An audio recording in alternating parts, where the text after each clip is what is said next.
Two Jewish establishments come under attack in the same month. What's going on here? Let's talk about it, y'all. Middle America.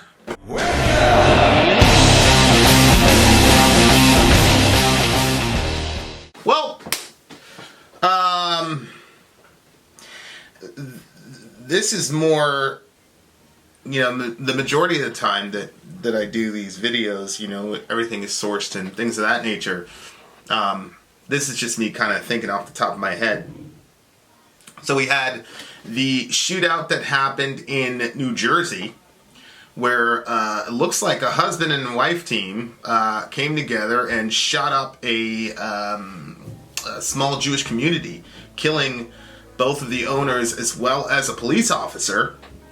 And it turned out when we looked into the lives of the individuals that did this, these people were Black Hebrew Israelites, or at least former Black Hebrew Israelites. Now, for full disclosure, and kudos to the Jewish News of Northern California, a leader, it says, the leader of a prominent Black Hebrew Israelite organization has condemned last week's attack on a kosher grocery store in New Jersey. So, it's been reported that the leader, or one of the prominent leaders of the Black Hebrew Israelites, has come out with a condemnation of this action. Now, I gotta tell you, as somebody who, and by the way, another thing that happened a couple days ago was a synagogue was attacked with a machete, and that individual has been identified, and that individual is also a black male. Now, his, whether or not he's part of the Black Hebrew Israelites, I am not sure as of yet, but now, I have had some interaction with the Black Hebrew Israelites. As a high schooler in New York City, they used to stand up, and I'm assuming they still do. They stand up and they say whatever they say. And as regards Judaism or Jews, their theology is that they're the real Jews. That the black man, and it's not like the black man, like generically speaking, it's not like Nation of Islam where they'll say the black man is a cream of is the original man and is a cream of humanity or whatever. And it's just kind of across the board. If you're black, you're in type of thing. Black Hebrew Israelitism is actually not like that. So, for example, I was actually watching a clip. It was pretty sad, actually.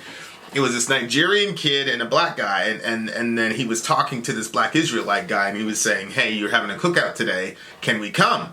And the guy goes, yeah, of course you can come. And then the kid says, well, I'm Nigerian, can I still come? And then the Hebrew Israelite says, no. Why? Well, because the real true Jews in their theology are, they started in Israel, so they're saying that, when you read your Bible, David, all these people, they're all black, like black, darker than me. And at 70 AD, at the destruction that the Roman Empire brought onto the Jewish state in 70 AD, as well recorded in the Wars of the Jews by Josephus, that they were then dispersed throughout the world and put into slavery, which is true. That's a historical fact. I mean, Josephus says that so many Jews were enslaved after the destruction of the temple in 70 AD that the prices actually went down because they were so ubiquitous on the market. And so, because of this, you had this sort of diaspora where the true Jews were dispersed all over the place, and many of us fled to Africa and all these different places. And then what ended up happening was the Europeans and the Arabs came to the western side, and then the Africans that were already there conspired against the Israelites and sent them off into slavery, etc. And they've got this entire complex of Puerto Ricans and Native Americans of this tribe, and then Jamaicans, which I am from, are from this tribe, etc., etc. It's very, very complex and convoluted, and much of it cannot be substantiated. Much of it cannot be substantiated by any form of history, which leaves another question open, which is, well, what about the European Jews? What about, Anne Frank? What about what happened in the Holocaust? What about, the state of Israel right now? And their argument is that the Jews, Ashkenazi Jews, or whatever you want to say right now, that these people are imposters who have stolen their identity so as to elevate themselves above everybody else. So they're not really Jews, they're fake Jews like this. So So when you say, hey, that's really anti-Semitic, which I would say it is absolutely anti-Semitic, they would say no, because we're the real Semites. These are people who are taking our identity from us, yada, yada, yada. And so it engenders all of this hate toward Jews. I'm saying Jews because they're saying they're the real Jews and etc. It's a very convoluted thing. However, so on the one hand, I give credit to the fact that this leader of the Black Hebrew Israelite movement is decrying this sort of action. But on the other hand, I'm like, well, I would like to know if, I'd like to press him and say, do you believe that all the European or white Jews are imposters who are taking your identity, etc., etc.? Because on the one hand, like, I'm glad that he doesn't want violence to occur, but on the other hand, you have to kind of ask yourself, well, how genuine could this be if you have a whole people who are supposedly taking your identity? How sad could you be at this sort of eventuality? Now, I will tell you, I'm not an expert at Black Hebrew Israelitism.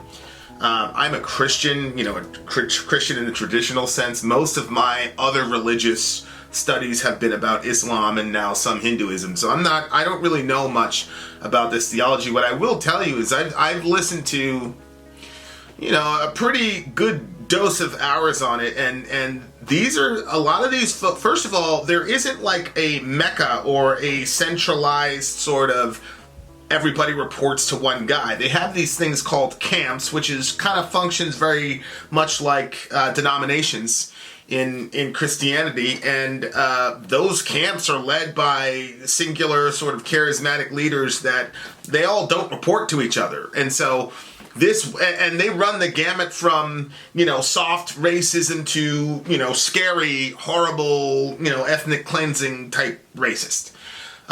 Some of these guys are now I'm friends with a couple of them, and I'm friends with the ones that are on the very nice end of the spectrum. And some of these guys are very good-natured people, and they're basically Christians like I am. They just believe that the black man is a true Israelite, and that white people are allowed to get in, as long as they repent of being white, whatever that's supposed to mean.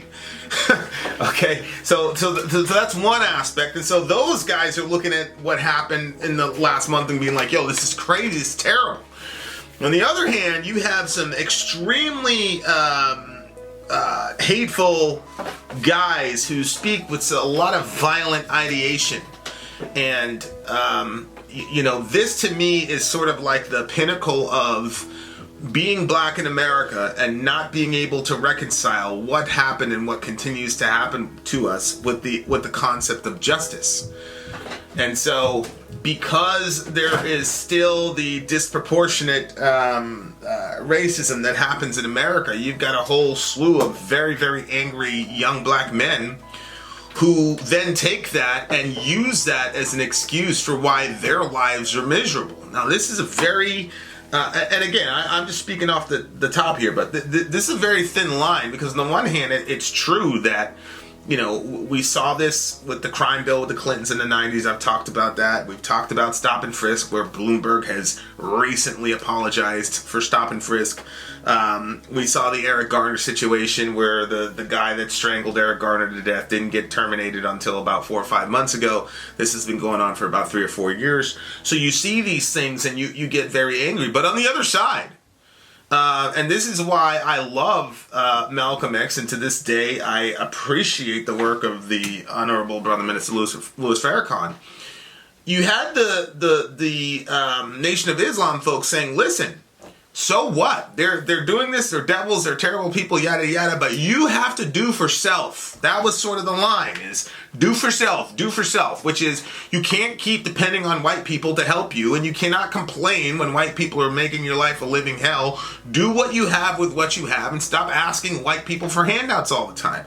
So that group in the movement was more like, okay, get away from welfare, get away from any state assistance, work hard, own your own businesses, yada, yada, yada. I've said before about the integration, the forced integration, and how in my mind, the forced integration destroyed the black community. Actually, it did not help us. That was ideology coming from Farrakhan, Malcolm X, Elijah Muhammad, etc., etc., etc.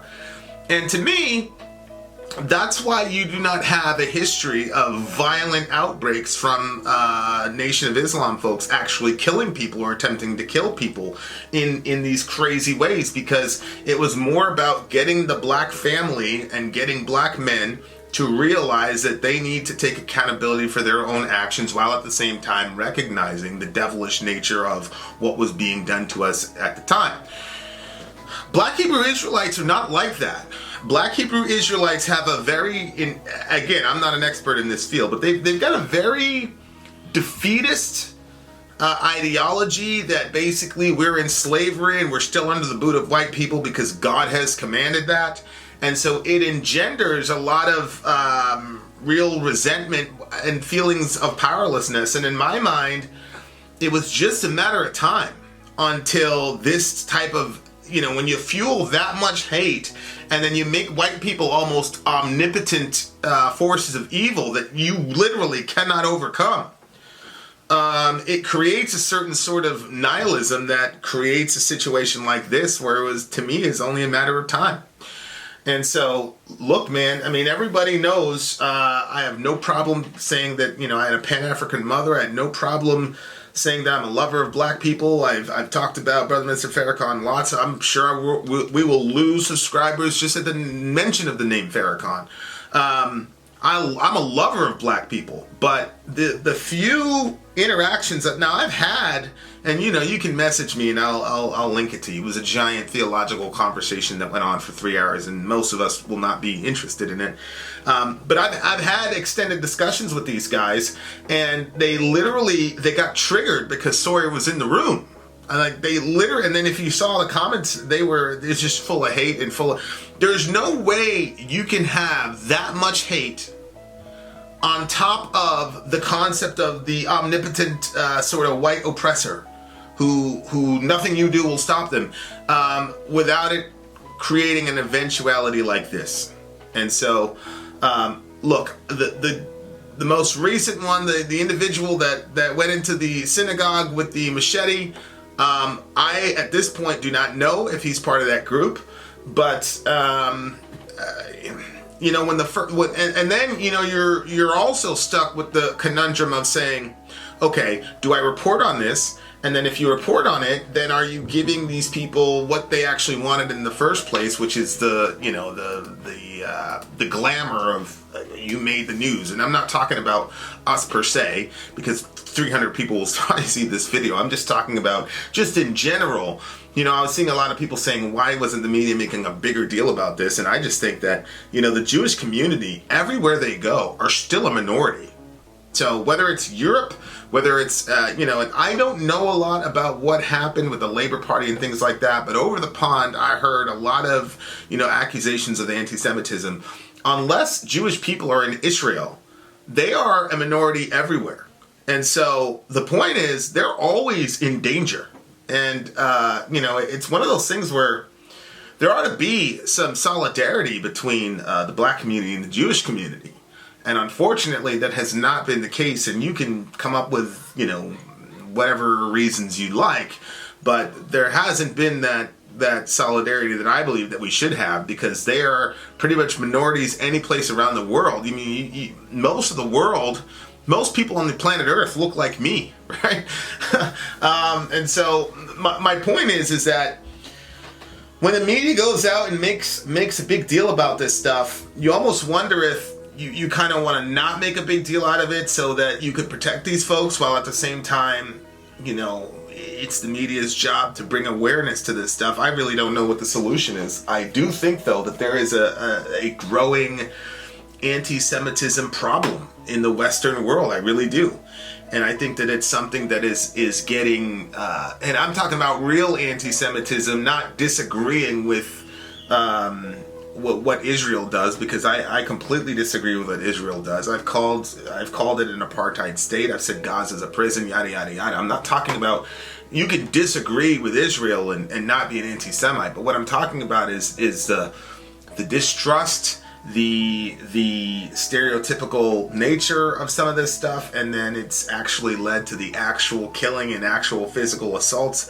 And you've got synagogues that have had swastikas, painted all over them and things like that. We saw the synagogue shooter, which I'm never going to stop saying it. I believe that Mr. Trump is partially culpable because of the language that he used. The language that he used was exactly the same language that was used by the synagogue shooter when he went out and did that. So in 2019, we've seen specific targeting of Jewish people, and the synagogue shooter did it for different motives. I understand that they're not the exact same motives of the former Black Israelites, but I do think it's something that we need to watch, and I do think it's something that we need to find ways to wisely report on. I don't want to glamorize these individuals, and so there's that. I follow a guy named Rabbi Shmuley Boteach, and that was how I found out about the synagogue machete attack, was because he was actually live streaming it, because I believe that the situation actually happened where he was. So this is terrible stuff, guys. I mean, I don't believe in fear and fear mongering. Jewish people are some they're some resilient people. As I said, as a person of African descent, I have a lot of admiration and I feel a lot of camaraderie with the Jewish people, because they just won't stay down, and you got to tip your hat to that. And I feel the same way about my folks. So shout out to them. Like I said, we're gonna live in caution, but nobody's gonna live in fear. Shout out to our Jewish friends. Love your neighbor, which came from the Jews, by the way. The phrase "love your neighbor," that's in Leviticus. Love your neighbor. Take care of each other. Middle America, we are the media. Till next time, guys.